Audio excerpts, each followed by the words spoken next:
بسم الله الرحمن الرحيم. السلام عليكم ورحمة الله وبركاته. الحمد لله رب العالمين. الحمد لله الذي أرسل رسوله بالهدى ودين الحق ليثيره على الدين كله ولو كره المشركون. أشهد أن لا إله إلا الله وحده لا شريك له، وأشهد أن محمدا عبده ورسوله. اللهم صل وسلم على حبيبنا وشفيعنا وقدوتنا وأسوتنا محمد وعلى آله وأصحابه أجمعين. فقال رب اشرح لي صدري ويسر لي أمري واحلل عقدة من لساني يفقه قولي. سبحانك لا علم لنا إلا ما علمتنا إنك أنت العليم الحكيم.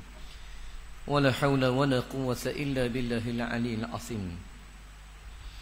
اللهم فقهنا في الدين وعلمنا التأويل واهدنا الصراط المستقيم، صراط الذين أنعمت عليهم من النبيين والصديقين والشهداء والصالحين وحسن أولئك رفيقا يا أرحم الراحمين. اللهم اغفر للمسلمين والمسلمات والمؤمنين والمؤمنات الأحياء منهم والأموات برحمتك يا أرحم الراحمين. ربنا اغفر لنا ولإخواننا الذين سبقونا بالإيمان ولا تجعل في قلوبنا غلا للذين آمنوا ربنا إنك رؤوف رحيم. اللهم اغفر لهم وارحمهم وعافهم واعف عنهم. وصلى الله وسلم عليه والحمد لله رب العالمين. فقال الله تعالى في القرآن الكريم بعد أعوذ بالله من الشيطان الرجيم: إلا تنصروه فقد نصره الله إذ أخرجه الذين كفروا ثاني اثنين إذ هما في الغار إذ يقول لصاحبه لا تحزن إن الله معنا فأنزل الله سكينته عليه وأيده بجنود لم تروها وجعل كلمة الذين كفروا السفلى وكلمة الله هي العليا والله عزيز حكيم. صدق الله العظيم. Firman Allah Subhanahu wa ta'ala yang bermaksud, jika kamu tidak menolongnya, yakni Muhammad, iaitulah Islam, maka Allah sesungguhnya telah menolongnya, iaitu ketika kaum kafir di Mekah mengusir, menghalau Muhammad dari negerinya sendiri, kampung halamannya sendiri, iaitulah di negeri Mekah. Dan sewaktu dia menjadi salah seorang daripada dua, dia dan sahabatnya, ketika dia berselindung di dalam gua dengan Abu Bakar As-Siddiq radhiyallahu anhu dalam peristiwa hijrah Nabi sallallahu alaihi wasallam. Lalu dia, yakni Nabi sallallahu alaihi wasallam, berkata pada sahabatnya, la tahzan innallaha ma'ana, jangan sesekali engkau bersedih, sesungguhnya Allah sentiasa bersama-sama dengan kita. Maka Allah menurunkan ketenangan kepada Nabi sallallahu alaihi wasallam dan menguatkannya dengan bantuan bala tentera yang datang daripada malaikat yang kamu tidak dapat lihatnya. Dan Allah menjadikan seruang syirik orang-orang kafir lebih rendah daripada kalimah Allah, iaitulah Islam, yang tinggikan Allah Subhanahu wa ta'ala maha perkasa lagi maha bijaksana. Sadaqallahul azim. Yang saya hormati lagi saya kasihi Ayahanda Al-Fadhil Tuan Imam, Tuan Bilal, pengusi dan seluruh ahli jawatan kuasa masjid, para alim ulama, para asatizah, ustaz dan ustazah, tuan-tuan guru, muslimin muslimat, hadirin hadirat, ibu ayah, abang kakak, rakan-rakan, sahabat-sahabat, serta anak-anak yang dimuliakan oleh Allah Subhanahu wa ta'ala sekalian. Banyakkan syukur pada Allah Subhanahu wa taala pada malam yang cukup barakah ini. Dapat sama-sama kita tunaikan kewajipan kepada Allah melalui ibadah salat maghrib secara berjemaah kita, yang dilakukan dengan sebaik-baik keadaan, sebagaimana Nabi sallallahu alaihi wasallam bersabda, salatul jama'ati afdalu salatil fadhi bi 27 darajah. Salat berjemaah itu lebih baik, lebih afdal daripada salat bersendirian sebanyak 27 darjat. Banyaknya pahala Allah Ta'ala sajikan, berikan kepada hamba-hambanya. Itu dari segi semayang, belum kira kelebihan bergerak melangkah menuju ke masjid, jauh, dekat dan sebagainya. Lalu kita sambung pula dengan kuliah maghrib saya pada malam ini, yang masih lagi menyambung siri-siri sirah Nabi sallallahu alaihi wasallam, yang saya petik satu ayat daripada surah Taubah ayat 40, di mana Allah Subhanahu wa taala ceritakan ini satu kisah benar. Allah Subhanahu wa taala memberikan pertolongan kepada nabinya Nabi Muhammad sallallahu alaihi wasallam di saat dia sedang dihambat, dikejar oleh orang-orang Quraisy dalam peristiwa hijrah min Makkahal Mukarramah ila Madinatil Munawwarah. Dalam peristiwa hijrah daripada Mekah nak menuju ke Madinah. Ini adalah seruan dan perintah Allah Subhanahu wa taala, tinggalkan kota Mekah, pergi ke satu kota yang diterima oleh orang-orang akan Islam itu sendiri. Apabila orang-orang Mekah tak mahu terima dah Islam, bukan setakat tak terima, tetapi mereka menentang, melawan, memberi ancaman yang hebat dan dahsyat, sehingga kan terseksanya orang-orang Islam yang bersama-sama dengan Nabi sallallahu alaihi wasallam. Mereka dibunuh, diugut, disuluh, didera, disepak terajang, diboikot makanan dan macam-macam. Apa sahaja yang boleh diperlakukan kepada orang Islam,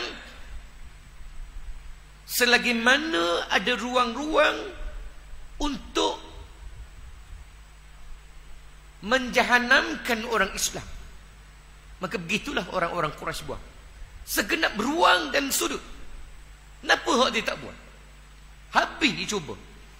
Dan begitulah orang-orang kafir, musuh-musuh Islam, tuan-tuan, selagi mana ada inci-inci yang kecil untuk ruang menentang Islam, menghentam Islam, masa ruang itulah dia akan bersungguh-sungguh untuk menyelinap masuk. Sama juga cerita ini Allah Ta'ala rakamkan bukan setakat pengajaran kita kisah Nabi zaman Nabi, tidak.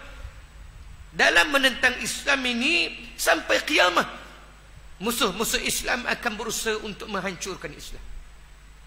Tetapi Allah Subhanahu wa taala Maha Kaya, Maha Perkasa. Allah Taala memberikan jaminan bahawa Islam tetap akan unggul. Cahaya Islam tetap akan berkembang. Maka Allah Subhanahu wa taala izinkan Nabi sallallahu alaihi wasallam dan umat Islam berhijrah tinggalkan Mekah menuju ke Madinah, satu tempat yang menerima Islam. Dan ayat yang kita bacakan pada kali ini, di mana saat Nabi sallallahu alaihi wasallam bersama dengan sahabatnya, iaitulah Abu Bakar As-Siddiq radhiyallahu anhu. Di ketika Nabi berselindung di Gua Thur selama 3 hari 3 malam, kemudian datanglah musyrikin Quraisy satu kelompok menghambat, mengejar untuk membunuh Nabi, sampai benar-benar mereka duduk di hadapan pintu Gua Thur. Biarpun strategi politik yang Nabi aturkan begitu banyak, tetapi inilah jalan ceritanya, mereka tetap sampai di hadapan Nabi. Di saat genting itu, Abu Bakar merasa sedikit ketakutan dan bimbang, risau akan kematian Nabi. Dia takut sini ni bukan dia takut pasal dia mati. Kita akan huraikan lebih dalam sekejap lagi. Ini sebagai mukaddimahnya, Abu Bakar bukan takut dia mati. Bahkan riwayat mengatakan Abu Bakar berkata pada Nabi, "Ya Rasulullah, Kalaulah mereka ini, iaitu kelompok musyrikin Quraisy yang sedang berada di hadapan pintu Gua Thur, kalaulah mereka ini tunduk di kaki-kaki mereka, nescaya mereka nampak kita ni. Maknanya kalau musyrikin Quraisy di waktu itu, ibu ayah sekalian, dia ndak kat kaki dia ni, nampak Nabi. Macam mana boleh nampak Nabi? Saya akan huraikan lebih detail sedikit lagi. Ni momen di mana Nabi berkata pada sahabatnya, apabila Abu Bakar sedikit gentar dan takut bimbang akan kematian Rasulullah sallallahu alaihi wasallam. Harus kita faham, dalam belajar sirah ini bukan Abu Bakar dia takut dia mati, bukan. Dia tak takut mati dalam perjuangan Islam. Memang itu yang dikejar. Pejuang-pejuang Islam mati dalam memperjuangkan Islam. Sebab mati memperjuangkan Islam itu mati syahid, mati yang besar, darjatnya tinggi. Maka Abu Bakar berkata bukan takut dia mati. Kalau dia mati tak lawa apa-apa pun, hanya dia seorang saja. Tetapi dia takut atau lebih bimbang dan risau matinya Nabi yang memberi rahmat buat sekalian alam ini. Kalau mati Nabi, matinya rahmat buat sekalian alam ini. Maka ini, lalu Nabi SAW mententeramkan Abu Bakar dan memberikan keyakinan, menzahirkan bagaimana Nabi tenang dan bergantungnya Nabi pada Allah. Idh yaqulu li sahibi, dia berkata pada sahabatnya, wahai Abu Bakar, kita bukan berdua semata-mata ni. Jangan takut, jangan bimbang, jangan risau. Innallaha ma'ana, sesungguhnya Allah bersama-sama dengan kita. Lalu Allah Subhanahu wa ta'ala memberikan, mencampakkan ketenangan kepada Nabi dan mereka berdua ini. Fa anzalallahu sakinatahu alaihi wa ayyadahu bijunudin lam tarawha. Bahkan riwayat mengatakan selepas Nabi sebut begitu, ya tuan-tuan, Abu Bakar merasakan betapa lapangnya dadanya, berapa tenangnya dadanya ini. Ini kisah ataupun momen situasi dalam peristiwa hijrah Nabi sallallahu alaihi wasallam ketika Nabi dalam perjalanan menuju ke Madinah. Hadirin dimuliakan oleh Allah Subhanahu wa taala. Kenapa masih saya huraikan peristiwa hijrah? Seingat saya di bulan yang lalu pun kita kupas hijrah. Tetapi di bulan ini, bulan Safar, masih saya ketengahkan lagi tajuk hijrah ini. Kerana sebenarnya bulan Safar inilah merupakan bulan hijrah. Muharram bukan bulan hijrah. Muharram adalah permulaan kepada kalender hijrah. Diangkat Muharram itu sebagai bulan pertama dalam kalender Islam. Siapa yang angkat, siapa yang putuskan, iaitu Sayyidina Umar. Di zaman Sayyidina Umar Ibn Khattab radhiyallahu an, Sayyidina Umar ciptakan, tubuhkan satu kalender Islam yang dinamakan pada hari ini kalender Hijriyah. Tak kita guna hari ini 1445 Hijriyah. Apa maknanya ini? Iaitulah telah 1445 tahun sudah peristiwa hijrah Nabi sallallahu alaihi wasallam berlaku. Kalender ini ditubuhkan di zaman Sayyidina Umar, bukan zaman Nabi. Zaman Nabi tak ada lagi kalender hijrah ini. Sebab itu kelahiran Nabi diangkat sebagai tahun gajah.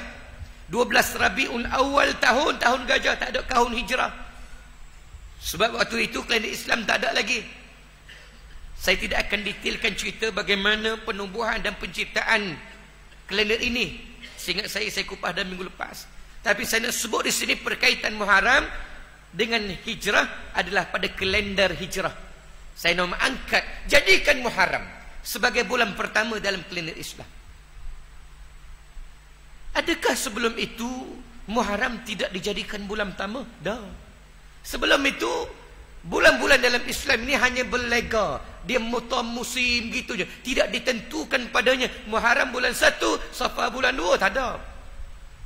Tidak sama sebagaimana bulan-bulan Masihi, bulan putih ni. Itu jelas daripada dulu lagi. Zaman Rom, Januari 1, Februari 2, Julai 7, Oktober 10, November 11, Disember 12. Itu zaman Sayyidina Umar, angkat, jadikan Muharram sebagai bulan pertama dalam kalender Islam. Apa sebab? Sebab Muharram ini bulan kita gembira. menyambut tahun baru dalam keadaan suka, gembira. Kerana para jemaah haji baru selesai menunaikan haji di bulan Zulhijjah. Muharram bulan masing-masing nak balik ke kampung halaman dan negeri masing-masing. Jadi semua orang suka baru lepas buat ibadah haji. Ibadah haji di bulan Zulhijjah. Dalam keadaan bersih dan suci, kemudian nak balik ke kampung halaman masing-masing. Orang kampung pula tunggu tok nenek moyang, mak ayah, abang kakak, saudara mara, jiran-jiran balik daripada haji, pakak suka. Dulu suka tuan-tuan kalau nak pergi haji. Saya ingat zaman kecil-kecil dulu, dia ada suasana tu. Tapi hari ni agak suram sikit suasana tu. Mungkin setengah-setengah tempat masih lagi meriah. Nak turun pergi haji ni macam-macam. Turun daripada rumah dengan makan, dengan pulut kuning dan macam-macam. Ada nasi buli, bang pula kat rumah tu kan. Pakak pergi belaka, bang kat pintu. Tapi learning tak nampak mana dah. Balik-balik haji pun balik begitu je. Pakak atau di airport saja. Di airport hantar. Terima pula tunggu di airport saja. Dulu bila balik orang mau mai kunjung rumah pergi ziarah. Ziarah mana? Kau ziarah mati ni, ziarah balik haji. Pakaklah minum air Zam-Zam sikit-sikit seorang. Gelas cek je. Saya ingat dulu masa kecil-kecil tak boleh guna gelas tu. Gelas tu hanya untuk air Zam-Zam saja. Rupanya gelas tu nak jimat. Air Zam-Zam boleh banyak mana sangat buat balik. Dan kalau main gelas ni seorang 7-8 orang habis lalu air Zam-Zam. Alhamdulillah. Baik. Bulan Safar inilah bulan hijrah sebenarnya. Nabi SAW mula tubik atau keluar daripada rumahnya pada tanggal 27 Safar. Pergi rumah Abu Bakar As-Siddiq radhiyallahu anhu. Ajak Abu Bakar supaya berhijrah. Kemudian Nabi melanjutkan perjalanan menginap sekejap di Gua Thur selama 3 hari 3 malam. 3 hari 3 malam. Selepas 3 hari 3 malam, barulah di awal-awal 1 Rabiul Awal Nabi menuju ke Madinah, dan sampailah Nabi ke Madinah pada tanggal 12 Rabiul Awal. Pada hari kelahiran atau birthday Nabi, seperti menggambarkan itulah kehidupan baru Nabi di tempat yang baru, di Madinah Al-Munawwarah. Nabi cukup sayang Madinah tuan-tuan, sehingga hari ini kubur Nabi atau makam Nabi pun masih di Madinah. Nabi semua pernah sebut dalam sebuah hadis, adalah Madinah ini Madinati. Innal Madinah Madinati, kana al-Madinah al-Madinati. Sesungguhnya Madinah ini bandar aku, dan aku sayang Madinah ini. Madinah merupakan saksi bisu. Dia melihat Nabi berjalan di atasnya, bandar-bandar Madinah. Maka saya teringat pernah dalam riwayat seorang sahabat atau para salafus salih satu masa dulu, bila dia sampai di Madinah tuan-tuan, dia pecat selipar dia. Masuk Madinah, dia pecat selipar dia dan dia berjalan dengan kaki ayam. Bila ditanya kenapa, kerana Madinah ini mulia. Madinah ini menyaksikan Nabi berjalan di atasnya. Bandar Madinah Al-Munawwarah. Tapi hari ini tuan-tuan, kalau sekitar-sekitar Masjid Nabawi itu payah dah nak tengok tanah. Hampir penuh jalan tar dan macam-macam dah. Hadirin yang dimuliakan oleh Allah Subhanahu wa taala.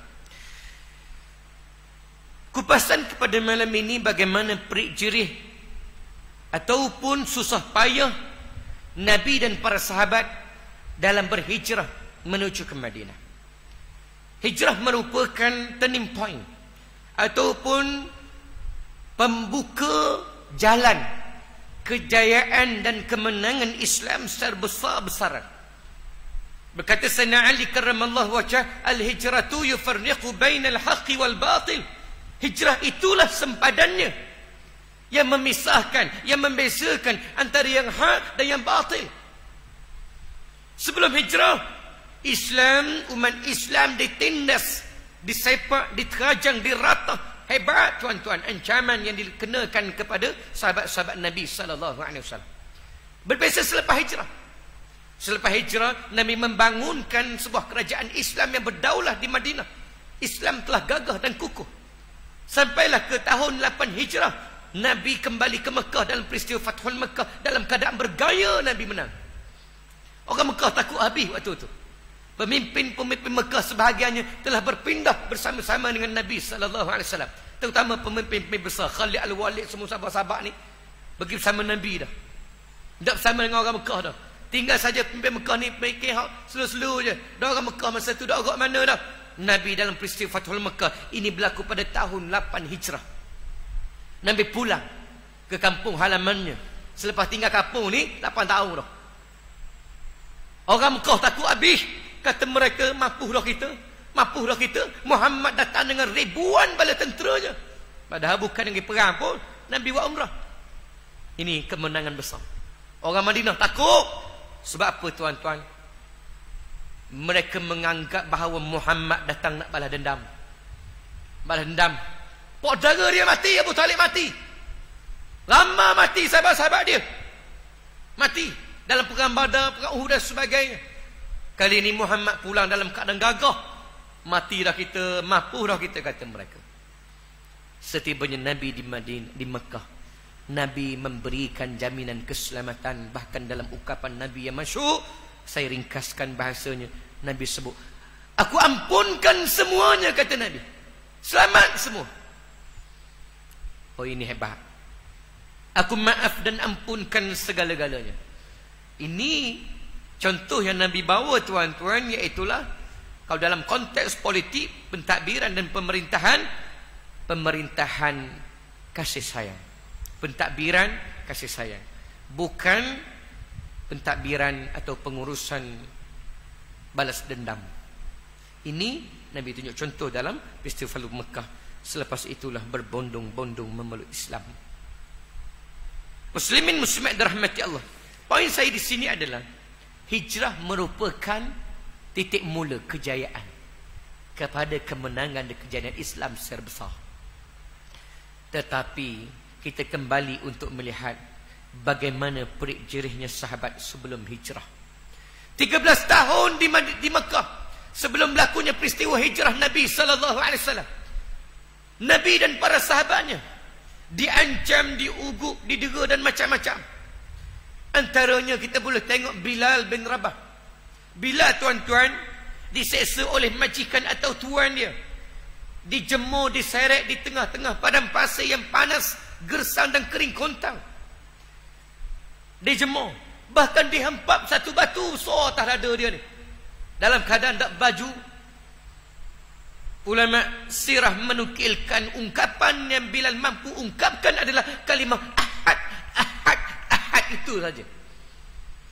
Bila jemur tengah mana, pegang ni, kaki, tangan, ikat belaka.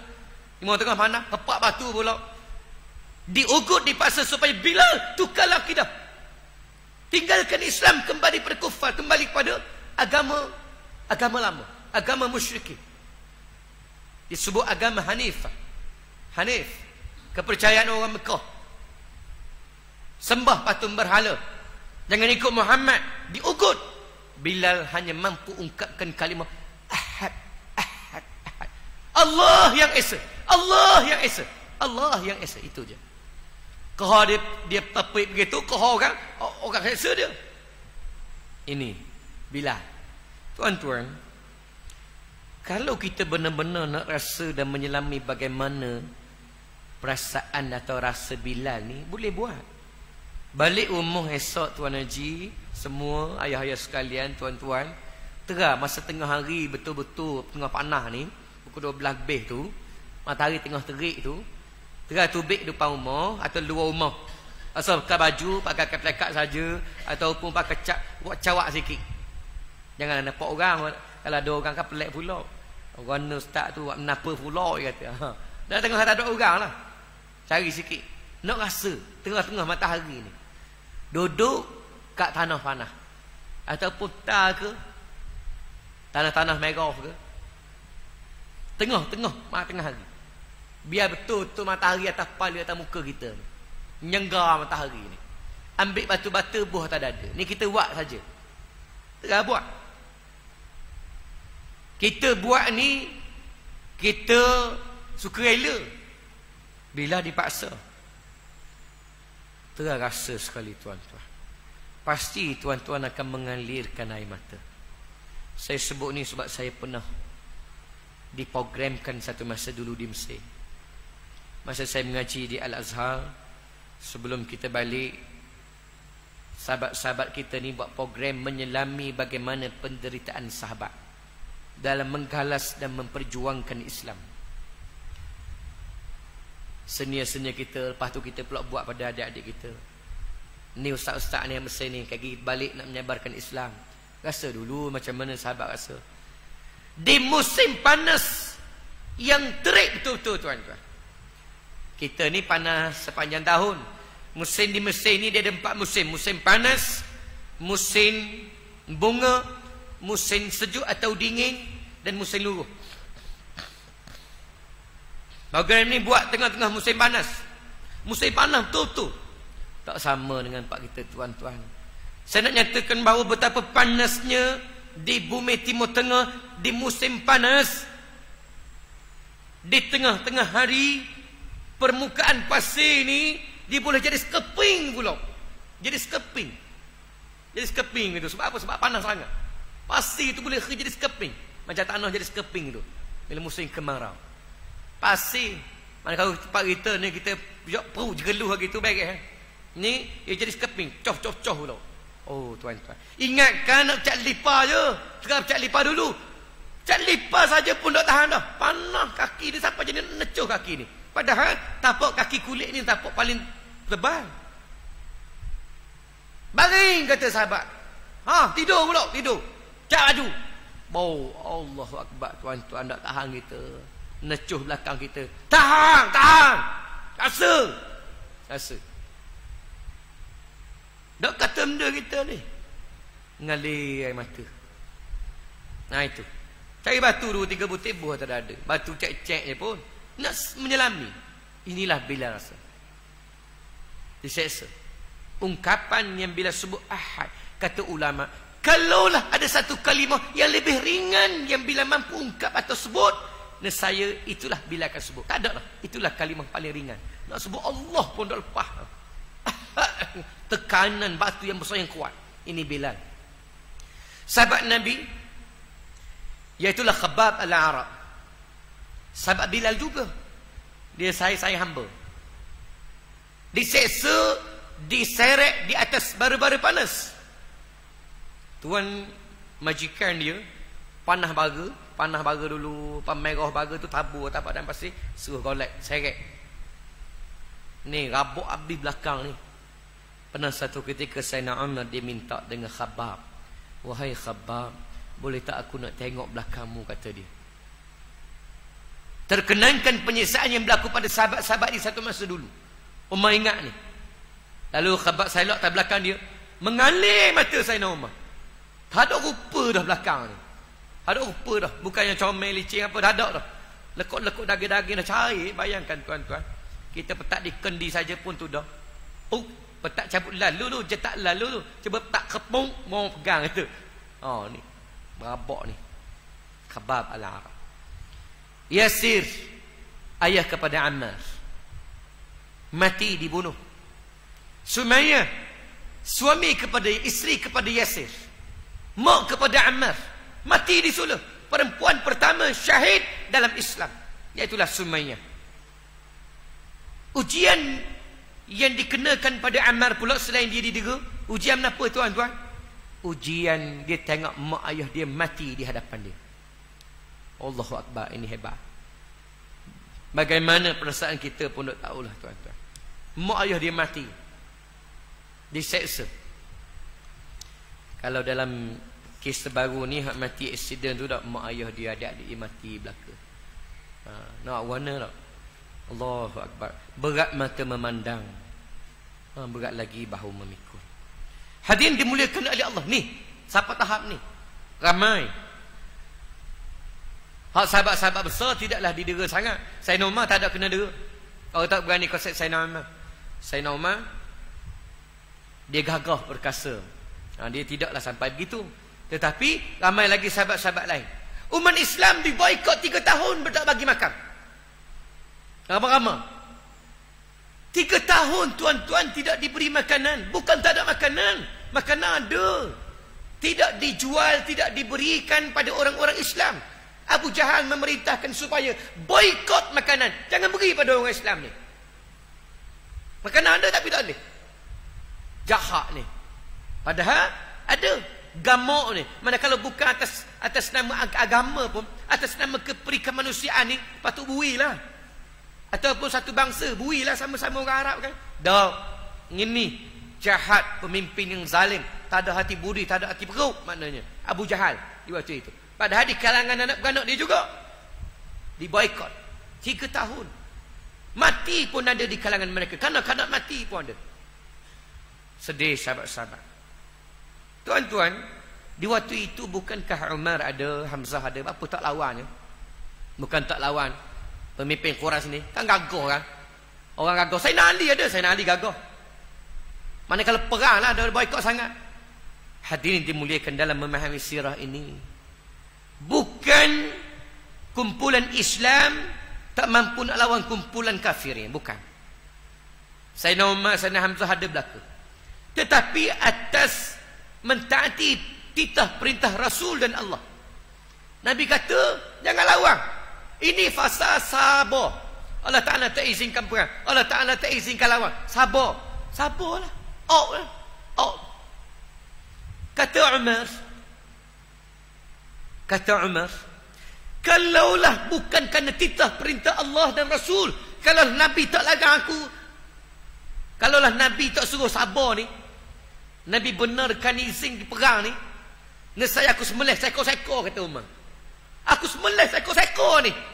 Jahat ni. Tapi sebab Nabi perintah supaya sabar, jangan perang, jangan lawan. Sayyidina Hamzah pun begitu. Sayyidina Hamzah hok gagah-gagah ni. Tapi ini mentaati titah perintah Allah dan Rasul. Begitu. Sampai 3 tahun Allah Ta'ala izinkan.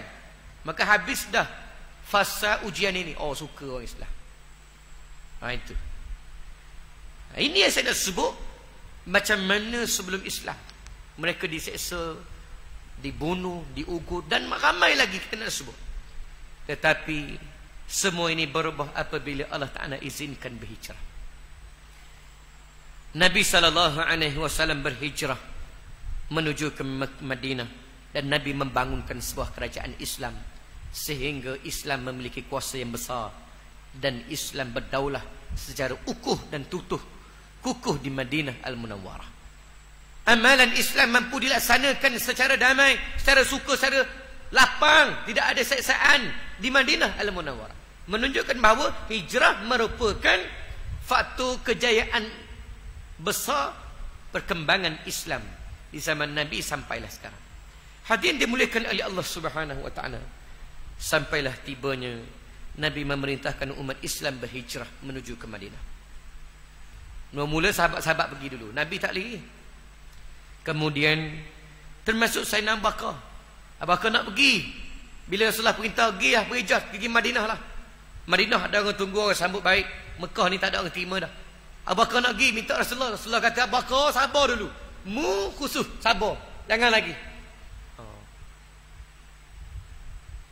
Diizinkan Allah kepada Nabi berhijrah. Nabi keluar daripada rumah dia, ajak Abu Bakar. Kemudian Abu Bakar dengan Nabi keluar daripada rumah dia menuju ke Gua Thu terlebih dahulu. Nabi tidak direct pergi ke Madinah. Lagi direct. Ini strategi politik.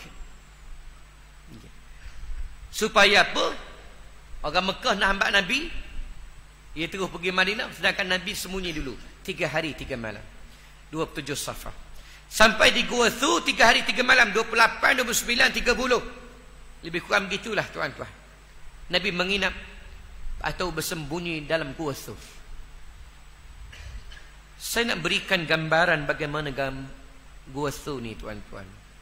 Jangan dibayangi gua-gua yang disebut oleh Allah Ta'ala ataupun termasuk dalam sirah Nabi ni. Antara gua disebut Gua Thu, Gua Hira.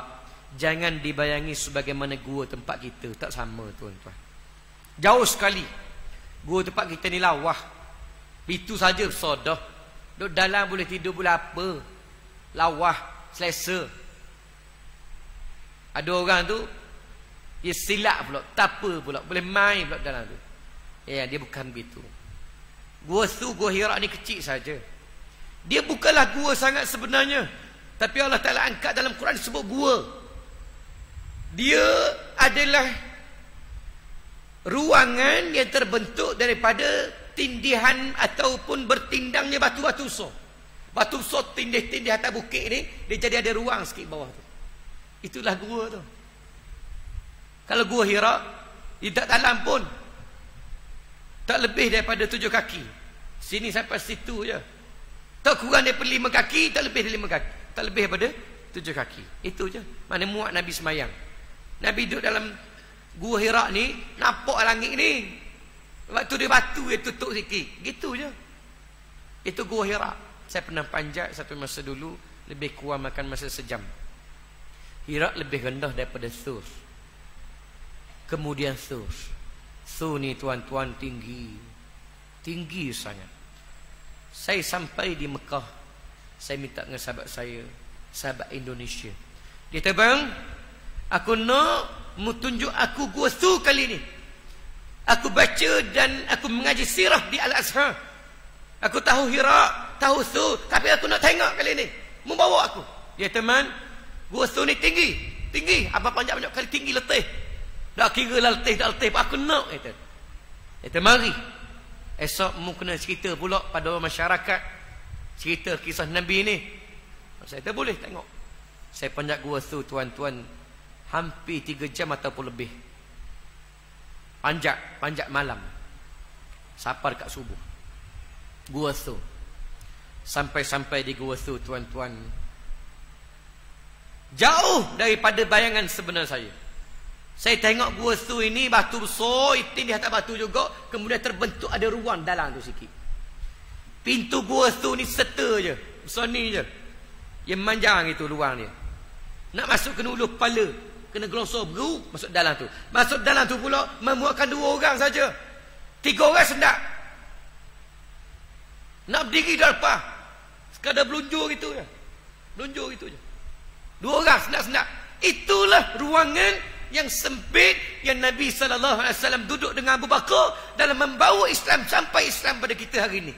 Dalam keadaan senang lenang kita. Dalam keadaan damai, harmoni. Mengamalkan Islam, tak ada orang kacau, tak ada orang ganggu.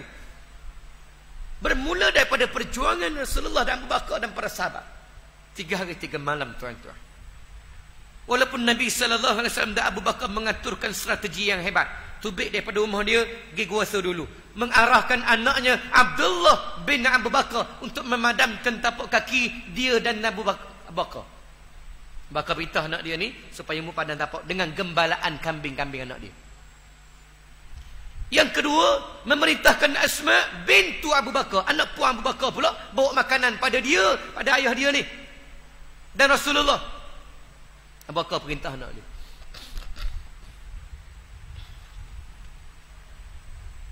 Saya panjat saja, tuan-tuan, 3 jam letih, lelah, berdoa. Di sinilah bila terkenangkan cerita Asma bintu Abu Bakar, buat saya takung air mata. Genang air mata. Saya terbayang, bagaimanakah Asma membawa makanan pada ayah dia dan juga Rasulullah ini, nak panjat bukit yang tinggi ini dalam keadaan dia sedang hamil dan pregnant di waktu itu. Dia sedang mengandung waktu itu. Aku mana tahu. Tapi inilah yang ditunjuk ajar oleh Nabi dan Abu Bakar. Sebenarnya kenapa nak hijrah ni nak cerita pada kita ni? Saya tertanya-tanya, tidakkah Abu Bakar tahu anak dia mengandung? Ke tak tahu? Tak tahu benda je anak dia, mesti dia tahu.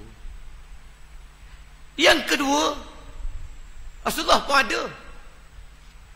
Tidakkah Rasulullah pinta supaya Abu Bakar paling-paling kurang kerja hak bawa makan ni jangan suruh Asma lah, suruh orang lain. Dia akan mengandung. Maknanya begitu. Cari orang lain. Tapi tidak. Kenapa sebenarnya ni? Hijrah nak bagi tahu ni. Di sinilah nak menggambarkan bahawa dalam membela Islam, dalam memperjuangkan Islam, tidak ada alasan sekali-kali. Sama ada laki-laki atau perempuan kena buat kerja dalam menggalas perjuangan Islam ini. menegakkan kalimah Allah. Kena buat kerja. Kena beri sumbangan. Dan kalau asbab panjat mati syahid. Itu lebih besar dalam perjuangan Islam ini. Abu Bakar faham kali ini. Ini yang kita nak bagi tahu. Hijrah itu sendiri. Oh, hebat tuan-tuan. Yang ketiga, Abu Bakar ni kan dia tahu dah cerita ni cerita mati. Dia dengan Rasulullah sedang dihambat oleh orang-orang Quraisy Mekah, dan siapa yang terlibat dalam perancangan ini samalah akan terbias sama mati ni. Abu Jahal memerintahkan orang Mekah. Abu Jahal di Mekah pula dia istihar.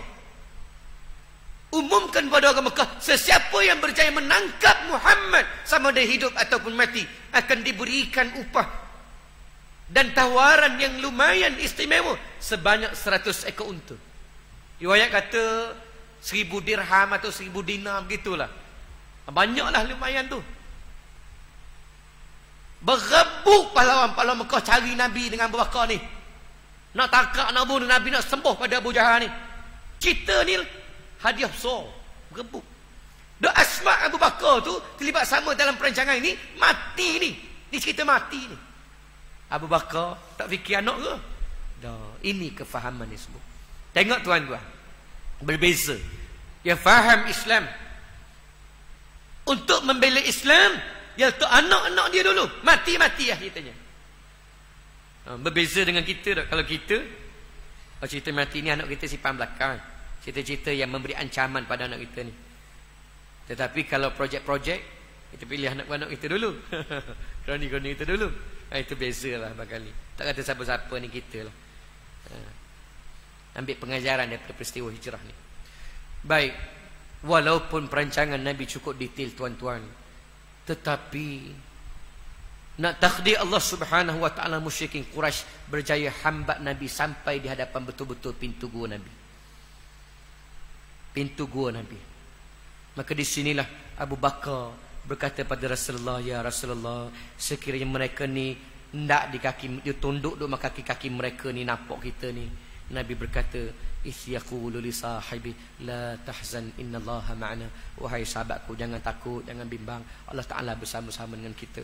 Nabi menunjukkan ketenangannya dan kebergantungannya pada Allah secara 100%.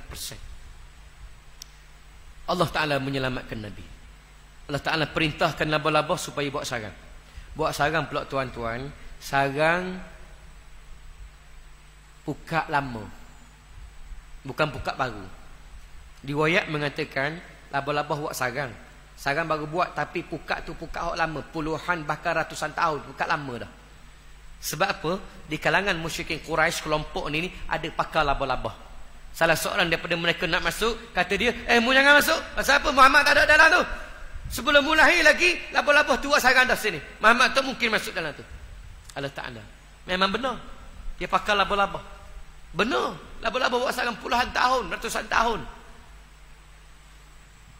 Orang dulu pun ada pakar forensik tuan-tuan. Dah ramah. Dia boleh tahu ni laba-laba 40 tahun dah ni. Ya ada. Ni mayat 2 minggu ni. Ni mayat 2 bulan dah. Kan ada learning kan forensik kita. Dulu ada dah, banyak lagi dulu. Kalau kita bahas soal teknologi dan kepakaran orang-orang dulu banyak. Kalau tuan-tuan masih ingat Sayyidina Umar dalam perang Badar untuk menanti rombongan Abu Sufyan balik daripada Syam, Nabi dia tunggu satu kawasan. Mana tunggu jalan ni, jalan highway lah contoh. Kata Umar, ya Rasulullah, sini kena tunggu ni. Kata Nabi, ya. Merujuk pandangan aku, kata Umar. Sayyidina Umar dia pandai tengok alam. Abu Sufyan duk lalu kot ni. Dia ambil jalan kampung. Dia lalu kot Badar. Itulah bacaan aku. Kata Nabi, kalau begitu Umar, kita pergi kat Badar. Betul, pergi kat Badar. Sampai-sampai di Badar tuan-tuan, memang Abu Sufyan lalu kot Badar. Dan baru dilepas sikit baru. Betul, saya nak. Dan banyak lagi kisah-kisah kepakaran orang lama. Cuma saya nak fokuskan hijrah Nabi ni. Baik. Allah Ta'ala selamatkan Nabi. Maka beredarlah musyrikin Quraisy. Kalaulah tuan-tuan, mereka tunduk kaki mereka ni, memang nampak. Saya duduk di Gua Thur ini, saya pun bayang, rupanya inilah cerita macam mana laba-laba buat sarang. Menasabahlah tuan-tuan, sebab sarang laba-laba pintu Gua Thur cek je. Kalau besar tu, tak menasabah pula kita kata lah. Ini, gitu kita kata. Kemudian saya tengok kata Abu Bakar ni, oh betul, kali saya tunduk kaki lah nampak Nabi tu, sebab bukan mana boleh lari. Lubang cek je. Tak ada pintu belakang. Ada. Tak nanti minta tubik Muhammad, tubik. Tak ada. Ambil lembik rodok je, beruk gitu je. Mati je ceritanya. Tapi dah Allah Ta'ala selamatkan Nabi. Nabi keluar daripada Gua Thur menuju ke Madinah pada tanggal 1 Rabiul Awal. Dalam perjalanan Nabi menuju ke Madinah, Suraqah, seorang pahlawan Mekah yang dikenali dengan pakar padang pasir. Suraqah ni tuan-tuan, dia hebat. Pemacu kuda yang pantas, penembak panah yang tepat, dialah Suraqah. Suraqah kalau nak cari orang, bila nama atas padang pasir je, mugi halus seminggu ke sebulan ke, aku dah cari, aku detect mana. Itu Suraqah. Orang kenal Suraqah, pakar padang pasir. Akhirnya benar. Bila Suraqah mendengar tawaran Abu Jahal, sebanyak 1000 dirham, 1000 dinar emas begitulah, ataupun 100 ekor unta, kata Suraqah, hak aku dah tu, hak aku dah tadi. Dengan yakinnya dia, boleh kaku dah tadi. Kemudian Suraqah hambat dan kejar Nabi, sampailah Suraqah betul rapat dengan Nabi. Nampak Nabi dan Abu Bakar tu. Bahkan Abu Bakar berkata pada Nabi, ya Rasulullah, Suraqah belakang kita ni. Rasulullah, Suraqah belakang kita dah ni.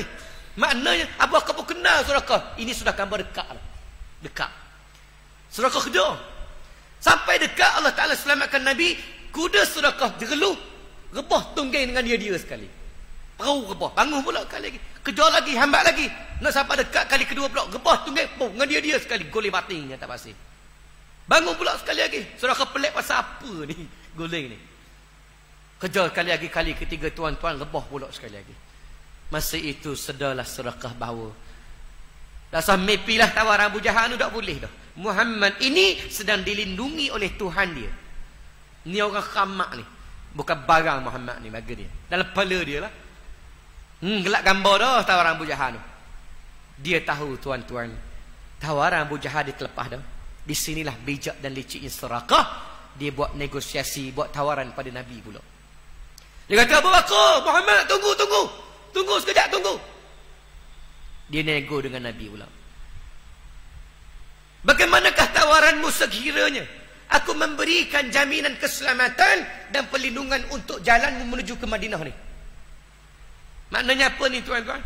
Mu nak bagi apa kalau aku kerja, aku cover lain jalanmu ni? Asal bimbang lah. Selamat sampai Madinah, aku cover lain jalan ni. Mana-mana Panglima Mekah carimu ni, aku akan jaga. Dia minta. Hak Abu Jahal gelak gambar dah. Dia nego dengan Nabi pula. Ini bijak Suraqah. Masa ni tak Islam lagi. Kata Nabi, Abu Bakar menyampaikan, ya Suraqah, bagaimana dengan 2 gelang Kisra akan dipakaikan kepada kamu? Nabi janji dipakaikan 2 gelang Kisra. 2 gelang Kisra ni tuan-tuan, Raja Kisra. Kisra itu bukan nama raja, tetapi dia jawatan. Macam hari ni kita sebut agung, sultan, Fir'aun. Fir'aun tu bukan nama. Nama ada nama khusus. Fir'aun ni macam sultan, dia jawatan. Kisra tu samalah. Maknanya raja Parsi. Dipakaikan 2 gelang Kisra, 2 gelang raja Parsi pada kamu ni. Nabi berjanji. Dan Suraqah percaya. Sedangkan tuan-tuan, janji ini dibuat semasa Nabi perjalanan menuju ke Madinah. Nabi ceritanya hari ini, masa ini, saat ini, kerajaan pun tak ada lagi. Macam mana Nabi janji nak bagikan 1 gelang, mudah hari ini kita kata Ratu Elizabeth. Ratu Elizabeth, Rum dan Parsi ni, satu masa macam Rusia dan juga mereka hari ini. Nak ambil lagu mana? Tapi Suraqah percaya. Kata Suraqah boleh. Dia terima, dia percaya Nabi. Sampailah benar Nabi selamat sampai ke Madinah. Dan Suraqah buat kerja. Panglima Mekah yang lalu kot jalan tu kata, Suraqah, mu nak pergi mana ni? Mu nak pergi mana belakang ni? Kata mereka, aku nak cari Muhammad. Tak usah cari jalan ni. Muhammad tak ada jalan ni. Aku cari belakang dah jalan ni. Tak ada. Kata Suraqah. Orang pun tanya, dah mu siapa? Aku Suraqah, kata dia. Oh, orang dengar nama Suraqah, tuan-tuan tahu dah. Kalau Suraqah tak jumpa sama telah kita. Dulu nama besar tapi orang tak kenal. Ini. Tuan-tuan dimuliakan oleh Allah. Akhirnya Nabi sampai di Madinah dan bangunkan sebuah kerajaan Islam berdaulah di Madinah. Sehingga Islam besar-besar, kejayaan besar, dan sampailah Nabi wafat digantikan oleh khalifah yang pertama Abu Bakar As-Siddiq radhiyallahu anhu. Kemudian mati pula Abu Bakar, naiklah Sayyidina Umar ibn Khattab radhiyallahu anhu. Dan di zaman Sayyidina Umar inilah Islam berjaya meluaskan kuasa, termasuklah Islam berjaya menawan Parsi. Di zaman Sayyidina Umar, Islam berjaya menawan Parsi, satu kuasa besar dunia, dipimpin oleh Khalid ibn Walid antara dan sahabat-sahabat yang lain. Zaman Sayyidina Umar, Parsi tumbang pada Islam di zaman pemerintah Umar. Akhirnya bala tentera Islam diambil harta-harta ghanimah, banyak bertimbun-timbun, berlambak-lambak, dirambakkan di Madinah. Nanti sahabat balik harta ni timbung di Madinah ni. Siapa khum menghabis sahabat-sahabat dan orang Islam di Madinah, tengok harta ni banyak. Termasuklah di waktu itu Khalifah Umar ibn Khattab radhiyallahu anhu. Saya nama tengok, kata Umar, celaka dah umat Islam hari ni, celaka dah dengan harta banyak gini ni, hanyut habis dah, celaka dah. Dunia menenggelamkan, menghanyutkan umat Islam dengan harta-harta ni, bergelimpangan banyak ni, kata Umar. Sebab kuasa besar dunia, tuan-tuan. Tiba-tiba Sayyidina Umar terpandang dua gelang Kisra. Terpandang dua gelang Kisra. Sayyidina Umar tengok dua gelang Kisra. Sayyidina Umar pegang dua gelang ini. Sayyidina Umar terkenangkan janji Nabi SAW. Kata Umar, ya Rasulullah, benarnya janji kamu ini? Benar sungguh janji kamu. Umar tahu Rasulullah janji dengan Suraqah. Masa ini Nabi pun mati dah. Abu Bakar yang terlibat sama dalam perjanjian ini pun dua-dua mati dah. Di zaman dia, kata Umar, maha benar sungguh janji Nabi SAW. Sayyidina Umar pegang gelang Kisra. Sayyidina Umar bertanya di tengah khalayak ramai ini, kata Umar, aina Suraqah? Mana Suraqah? Mana Suraqah? Kata Umar. Tiba-tiba Suraqah muncul. Khalifah, aku sini ni. Waktu ini Suraqah telah Islam. Kata Umar, wahai Suraqah, mu ingat tak lagi janji Nabi padamu satu masa dulu? Mu ingat tak lagi? Suraqah bangun. So kata Umar, wahai Khalifah, ingat dua gelang Kisra tanganmu tu aku tu. Aku nak gelang tu, kata Suraqah. Aku nak. Umar panggil, mari Suraqah, pakai. Lalu dipakaikan pada Suraqah gelang Kisra ini. Riwayat kedua mengatakan bukan gelang Kisra, iaitulah pakaian jubah ataupun mahkota Raja Kisra. Mahkota dengan jubah ni, tuan-tuan, ni jubah mahkota raja, bukannya apa nama ni, bukan jubah macam kita. Jubah berat nanang, hitam, beliang, zamrud, macam-macam ni, bergelik-gelik ni. Mana harga bukanlah barang beratus juta ni. Mahkota pula, mahkota raja kuasa besar dunia, dipakaikan pada Suraqah. Bila Suraqah pakai, tuan-tuan, sahabat-sahabat pakat suka, pakat tergelak habis. Sebab apa? Tak sekul sikit dengan Suraqah, tak sekul. Dah dia seorang pahlawan padang pasir yang jubahnya lusuh, kerah dan sebagainya, tiba-tiba pakai ni. Dah tak pernah tengok pun pakaian seperti itu di kalangan Arab ni, pakat tergelak. Dengan Sayyidina Umar pun suka, suka. Kelakar pula, jadi kelakar pula. Tapi tak apalah, ni satu pakaian besar. Kemudian Sayyidina Umar kata, Suraqah jalan pas tu. Pakar dah tu. Pergi jalan pun. Dengan pakar di jalan pas hujung tu. Sampai hujung tu pula, orang ramai tengok ni. Ramai tengok ni. Kemudian Suraqah patah balik pas Hanum pula, kata Umar. Pung kita Hanum. Lepas tu mari sini pula, mari. Sampai dia jalan dua kali ni, tuan-tuan, kata Umar, wahai Suraqah, padanglah tu. Pecah mula. Serah aku balik. Minta serah balik pada kerajaan. Kata Suraqah, wahai Khalifah, mana boleh? Ni kau aku. Nabi janji nak bagi pada aku. Tak boleh, kata dia etika. Kata Umar, Rasulullah sallallahu alaihi wasallam berjanji dipakaikan sahaja, bukan bui. Bijak ni Khalifah. Janji Nabi tu pakai aja, tuan-tuan, bukan bui. Bijak. Sayyidina Umar orang alim. Mana boleh harta ghanimah nak bagi mudah-mudah begitu. Sebab harta ghanimah ini telah ada pengiraan dan perkiraan dia dah, ada pembahagian dia. Ini Suraqah tak wati, dok, janji dekat aku. Kata Umar, dok, janji pakai, bukan bui. Betul tak semua? Kata Khalifah tanya sahabat, benar-benar Khalifah tu. Memang Nabi sebut dah. Tapi tuan-tuan, saya nak sebutkan di sini adalah walaupun hanya dipakaikan sejam, ini satu penghargaan yang besar, termaktub dalam sejarah dan satu benda yang besar. Bayangkan kalau sultan bagi lencana apa pun saja pun, tuan-tuan dah kat nak dah kita dah. Apatah lagi pakaian dia dipakaikan walaupun sekejap.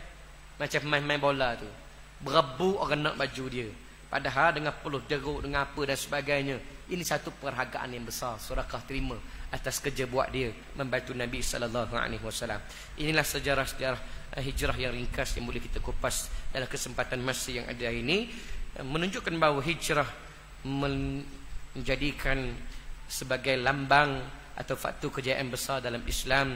Turning pointnya apabila Nabi berhijrah ke Madinah, membangunkan sebuah kerajaan dan memiliki kuasa politik. Nabi membawa Islam melalui wadah politik. Politik ini penting dalam kehidupan kita sebab politik mampu mengawal kehidupan manusia dalam soal amar ma'ruf dan nahi munkar. Tanpa kuasa politik, kita tidak mampu untuk mengajak ramai manusia supaya ramai-ramai nak masuk syurga. Bukan kita saja setakat keluarga kita, bukan setakat anak beranak kita, bukan. Kita nak semua umat Islam supaya bersama-sama dalam menggalas Islam dan sama-sama untuk mendapat kelebihan dalam memperjuangkan Islam, iaitulah yang Allah Ta'ala janjikan, lahum maghfiratun wa rizqun karim, iaitulah keampunan dan rezeki yang mulia, yakni syurga yang tidak ada tolak bandingnya di akhirat esok, di atas kerja-kerja buat dalam kita membangun dan membelakan Islam. Saya setakat itu adalah perkongsian kita pada hari ini.